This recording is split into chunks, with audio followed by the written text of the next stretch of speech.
ചാലക്കുടിയിൽ മസ്തകത്തിന് മുറിവേറ്റ കാട്ടാനയെ പിടികൂടി തുടർ ചികിത്സ നൽകാൻ കൂട് ബലപ്പെടുത്തുന്നതിനുള്ള നടപടികൾ ആരംഭിച്ചു. കോടനാടുള്ള കൂടാണ് ബലപ്പെടുത്തുക. അതിരപ്പള്ളിയിൽ മസ്തകത്തിൽ മുറിവേറ്റ കാട്ടാനയുടെ ആരോഗ്യനില ദിനംപ്രതി വഷളാവുകയാണ്. മുറിവിലെ പഴുപ്പ് മസ്തകത്തിലേക്ക് ബാധിച്ചിട്ടുണ്ട്. ആന എപ്പോഴും മുറിവിലേക്ക് മണ്ണും ചെളിയും ഇടുന്നത് അവസ്ഥ കൂടുതൽ അപകടത്തിലാക്കുകയാണ്. ഈ സാഹചര്യത്തിലാണ് ആനയെ കൂടുവെച്ച് പിടികൂടി തുടർ ചികിത്സ നൽകാൻ വനംവകുപ്പ് തീരുമാനമെടുത്തത്.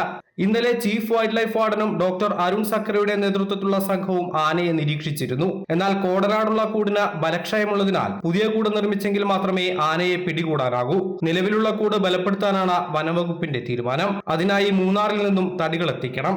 തുടർന്ന് ചൊവ്വാഴ്ചയോടുകൂടി ആനയെ മയക്കുവെടി വെച്ച കൂട്ടിൽ കയറ്റി തുടർ ചികിത്സ നൽകാനാണ് ലക്ഷ്യം. അതിനായി തിങ്കളാഴ്ച വയനാട്ടിൽ നിന്നും കുങ്കിയാനകളെയും എത്തിക്കും. ആഴ്ചകൾക്ക് മുൻപാണ് മസ്തകത്തിൽ മുറിവേറ്റ ആനയെ പ്രദേശത്ത് കാണുന്നത്.